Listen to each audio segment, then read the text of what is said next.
नमस्कार दोस्तों, स्वागत है आपका संस्कृत आराधना चैनल पर। और कल हमने श्री वाल्मीकि रामायण के महत्व में द्वितीय अध्याय को पूरा किया था, जिसका नाम राक्षस का उद्धार था। आज हम तीसरे अध्याय की चर्चा करेंगे, जिसमें माघ मास में रामायण कथा के श्रवण के फल का वर्णन किया गया है। इसमें राजा सुमति और सत्यवती के पूर्व जन्म का इतिहास बताया गया है। सनत कुमार ने कहा, ब्रह्म ऋषि नारद जी, आपने यह अद्भुत इतिहास सुनाया है। अब रामायण के महात्म्य का पुनः विस्तार पूर्वक वर्णन कीजिए। इससे पहले मित्रों, जिन लोगों ने हमारा दूसरा अध्याय नहीं सुना है, वो जाकर के हमारा दूसरा अध्याय सुन लें और फिर तीसरे अध्याय का श्रवण करें। जो लोग हमारे चैनल पर नए हैं, कृपया वो हमारे चैनल को सब्सक्राइब कर लें और शेयर लाइक करना न भूलें।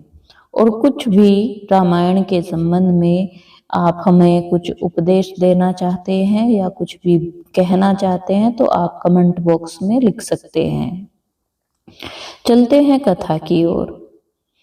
कथा में सनत कुमार जो हैं वो ब्रह्म ऋषि नारद जी से कथा का श्रवण कर रहे हैं और बोल रहे हैं, आपने कार्तिक मास में रामायण के श्रवण की महिमा बताई। अब कृपा पूर्वक दूसरे महा का महात्म्य भी बताइए। मुनि, आपके वचन अमृत से किसको संतोष नहीं होगा। नारद जी बोले, महात्माओं, आप सब लोग निश्चय ही बड़े भाग्यशाली और कृतकृत्य हैं। इसमें संशय नहीं है, क्योंकि आप भक्ति भाव से भगवान श्री राम की महिमा सुनने के लिए उदित हुए हैं। ब्रह्मवादी मुनियों ने भगवान श्री राम के महात्म्य का श्रवण पुण्य आत्मा पुरुषों के लिए परम दुर्लभ बताया है। महर्षियों, अब आप लोग एक विचित्र पुरातन इतिहास सुनिए, जो समस्त पापों का निवारण और संपूर्ण रोगों का नाश करने वाला है। पूर्व काल की बात है। द्वापर में सुमति नाम से प्रसिद्ध एक राजा हो गए हैं। उनका जन्म चंद्रवंश में हुआ था। वे श्री संपन्न और सातों दीपों के एकमात्र सम्राट थे। उनका मन सदा धर्म में ही लगा रहता था। वे सत्यवादी तथा सब प्रकार की संपत्तियों से सुशोभित थे। सदा श्री राम कथा के सेवन और श्री राम की ही समाराधना में संलग्न रहते थे। श्री राम की पूजा अर्चना में लगे रहने वाले भक्तों की वे सदा सेवा करते थे। उनमें अहंकार का नाम भी नहीं था। वे पूज्य पुरुषों के पूजन में तत्पर रहने वाले समदर्शी तथा सद्गुण संपन्न थे। राजा सुमति समस्त प्राणियों के हितैषी और शांत, कृतज्ञ और यशस्वी थे। उनकी परम सौभाग्यशालिनी पत्नी भी समस्त शुभ लक्षणों से सुशोभित थी। उसका नाम सत्यवती था। वह पतिव्रता थी। पति में ही उसके प्राण बसते थे। वे दोनों पति पत्नी सदा रामायण के ही पढ़ने और सुनने में संलग्न रहते थे। सदा अन्न का दान करते, प्रतिदिन जलदान में प्रवृत्त रहते थे। उन्होंने असंख्य पोखरों, बगीचों और बावड़ियों का निर्माण कराया था। महाभाग राजा सुमति भी सदा रामायण के ही अनुशीलन में लगी रहते थे। वे भक्ति भाव से भावित हो रामायण को ही बाँचते और सुनते थे। इस प्रकार वे धर्मज्ञ नरेश सदा श्री राम की आराधना में ही तत्पर रहते थे। उनकी प्यारी पत्नी सत्यवती भी ऐसी ही थी। देवता भी उन दोनों दंपति की सदा भूरी भूरी प्रशंसा करते थे। एक दिन उन त्रिभुवन विख्यात धर्मात्मा राजा रानी को देखने के लिए विभांडक मुनि अपने बहुत से शिष्यों के साथ वहां आए। मुनिवर विभांडक को आया देख राजा सुमति को बड़ा सुख मिला। वे पूजा की विस्तृत सामग्री साथ ले पत्नी सहित उनकी अवगानी के लिए गए। जब मुनि का अतिथि सत्कार संपन्न हो गया और वे शांत भाव से आसन पर विराजमान हो गए, उस समय अपने आसन पर बैठे हुए भूपाल ने मुनि से हाथ जोड़कर कहा, भगवान, आज आपके शुभ आगमन से मैं कृतार्थ हो गया, क्योंकि श्रेष्ठ पुरुष संतों के आगमन को सुखदायक बताकर उनकी प्रशंसा करते हैं। जहाँ महापुरुषों का प्रेम होता है, वहाँ सारी संपत्तियां अपने आप उपस्थित हो जाती है। वहाँ तेज, कीर्ति, धन और पुत्र सभी वस्तुएं उपलब्ध होती है। ऐसा विद्वान पुरुषों का कथन है। हे मुने, प्रभो, जहाँ संत महात्मा बड़ी भारी कृपा करते हैं, वहाँ प्रतिदिन कल्याण में साधनों की वृद्धि होती है। हे ब्राह्मण, जो अपने मस्तक पर ब्राह्मणों का चरणोदक धारण करता है, उस पुण्य आत्मा पुरुष ने सब तीर्थों में स्नान कर लिया है, इसमें संशय नहीं है। शांत स्वरूप महर्षि, मेरे पुत्र, पत्नी तथा सारी संपत्ति आपके चरणों में समर्पित है। आज्ञा दीजिए, हम आपकी क्या सेवा करें। ऐसी बातें कहते हुए राजा सुमति की ओर देखकर मुनीश्वर विभांडक बड़े प्रसन्न हुए और उन्होंने अपने हाथ से राजा का स्पर्श करते हुए कहा, राजन, तुमने जो कुछ कहा वह सब तुम्हारे कुल के अनुरूप है। जो इस प्रकार विनय से झुक जाते हैं, वे सब लोग परम कल्याण के भागी होते हैं। भोपाल, तुम सन्मार्ग पर चलने वाले हो, मैं तुम पर प्रसन्न हूँ। महाभाग, तुम्हारा कल्याण हो। मैं तुमसे जो कुछ पूछता हूँ उसे बताओ। यद्यपि भगवान श्री हरि को संतुष्ट करने वाले बहुत से पुराण भी थे जिनका तुम पाठ कर सकते थे, तथापि इस महामास में सब प्रकार से प्रयत्नशील होकर तुम जो रामायण के ही पारायण में लगे हुए हो, तथा तुम्हारी यह साध्वी पत्नी भी सदा जो श्री राम की ही आराधना में रत रहती है, इसका क्या कारण है? यह वृत्तांत यथावत रूप से मुझे बताओ।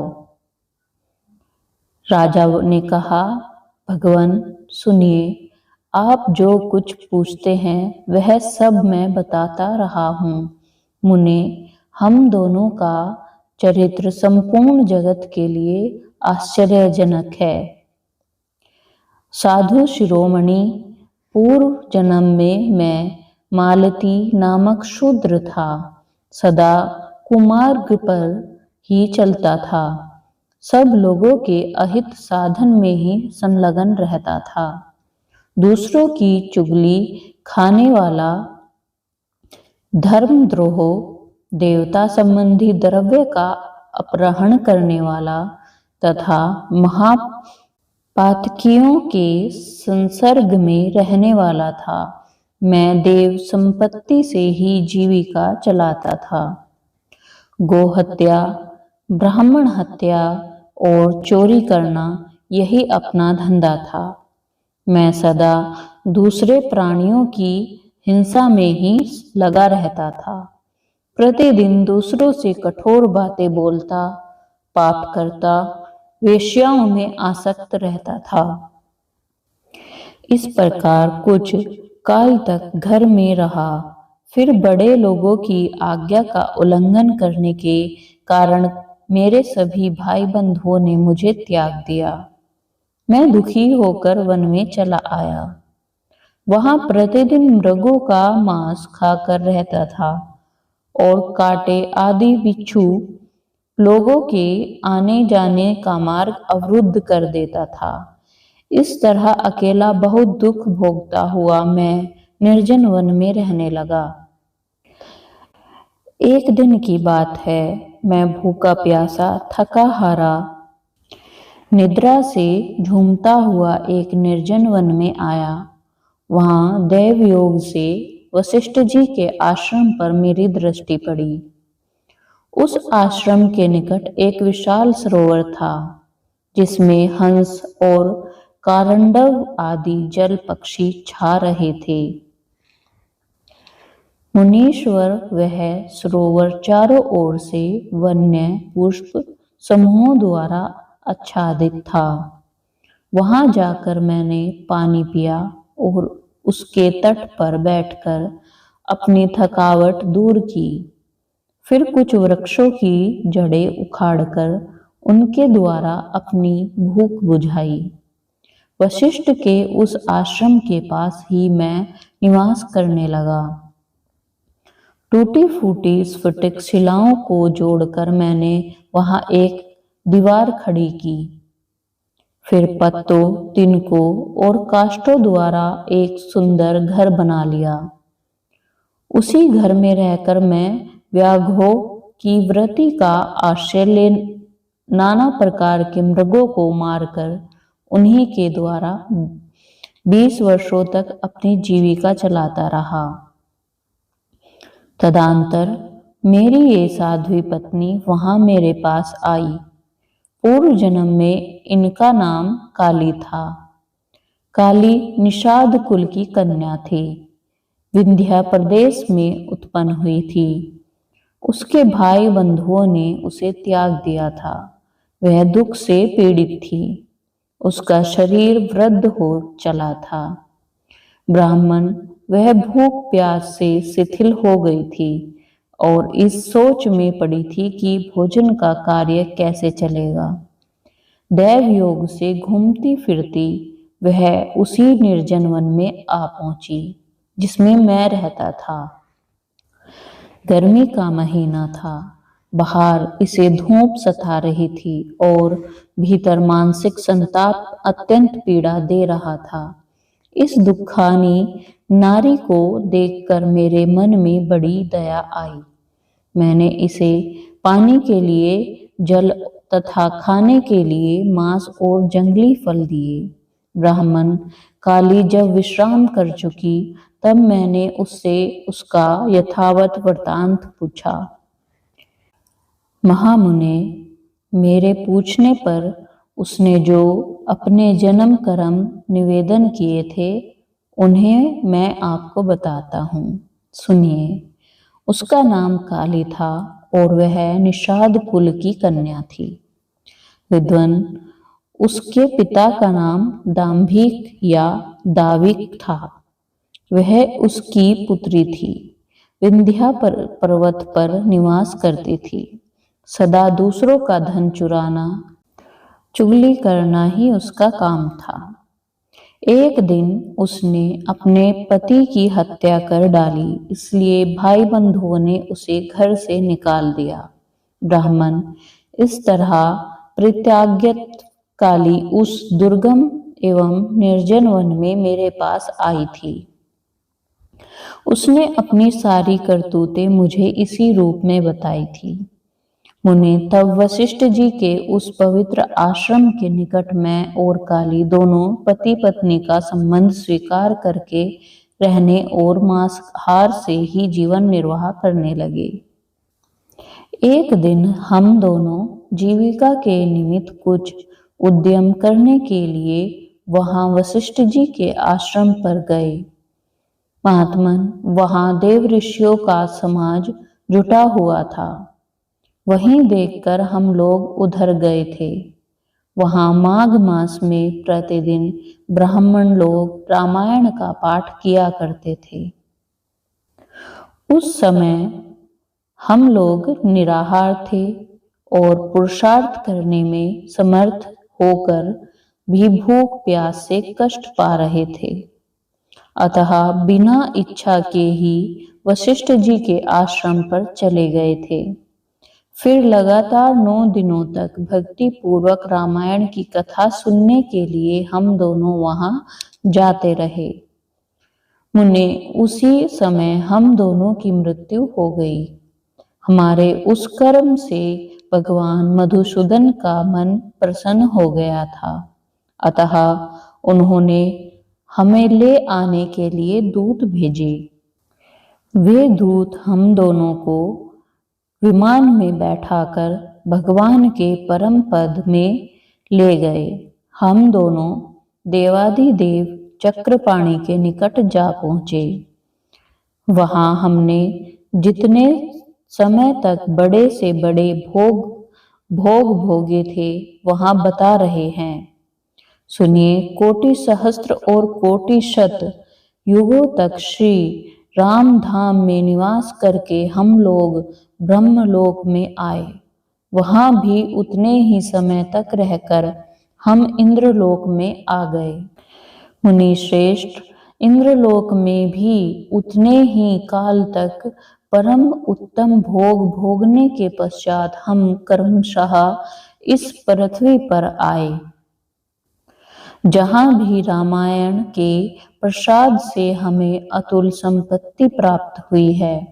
मुने, अनिच्छा से रामायण का श्रवण करने पर भी हमें ऐसा फल प्राप्त हुआ है।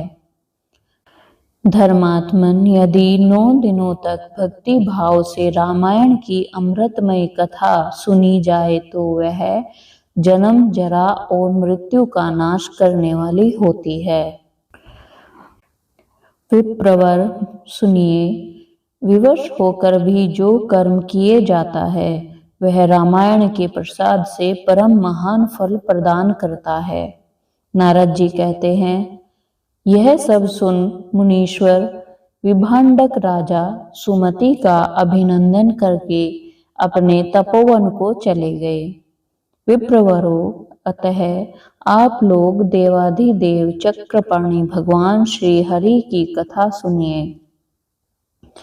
रामायण कथा कामधेनु के समान अभीष्ट फल देने वाली बताई गई है। माघ मास के शुक्ल पक्ष में प्रयत्न पूर्वक रामायण की नवाहन कथा सुननी चाहिए। वह संपूर्ण धर्मों का फल प्रदान करने वाली है। यह पवित्र आख्यान समस्त पापों का नाश करने वाला है। जो इसे बाँचता है अथवा सुनता है वह भगवान श्री राम का भक्त होता है। श्री राम नाम का जप केवल धार्मिक दृष्टि से ही नहीं बल्कि मानसिक शांति, आध्यात्मिक उन्नति और आत्मिक बल प्राप्त करने के लिए भी किया जाता है। हिंदू धर्म में राम नाम को परम कल्याणकारी और मोक्षदायक माना गया है। मानसिक शांति और स्थिरता में भी राम नाम का जप करना चाहिए। यह ध्यान और मेडिटेशन की तरह कार्य करता है, जिससे तनाव दूर होता है, पापों से मुक्ति मिलती है। राम नाम जपने से पिछले जन्म और इस जन्म के सब पाप नष्ट हो जाते हैं। तुलसीदास जी ने कहा है, कलयुग केवल नाम आधारा, सुमर सुमर नर उत ही पारा। श्री राम का नाम स्वयं भगवान शिव ने भी तारक मंत्र के रूप में स्वीकार किया है। यह जन्म मरण के बंधन से मुक्त करने वाला होता है। जब व्यक्ति किसी संकट या भय में होता है तब राम नाम जपने से उसे साहस और बल मिलता है।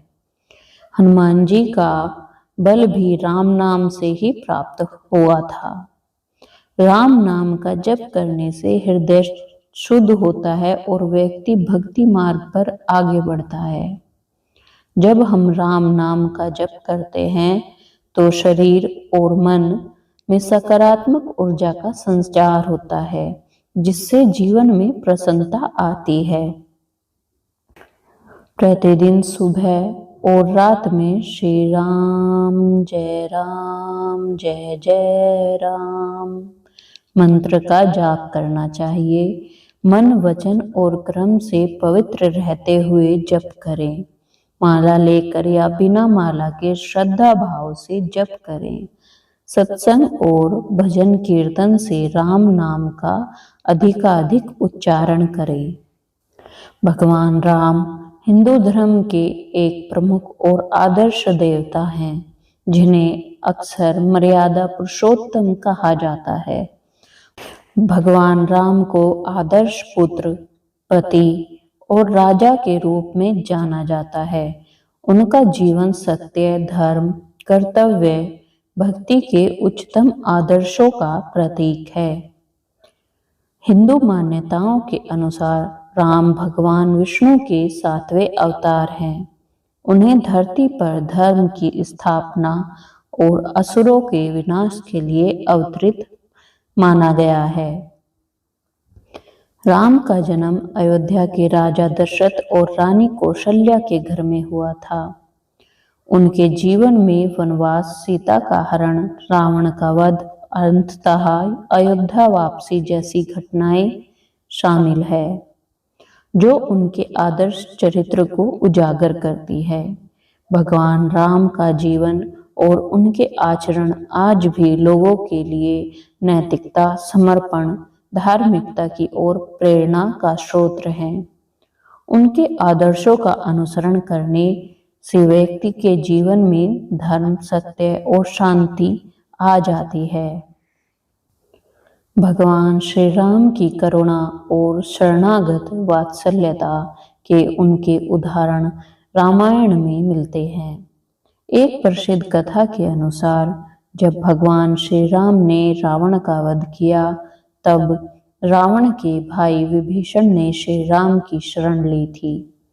विभीषण ने अपने भाई रावण के अधर्म और अत्याचारों का विरोध किया,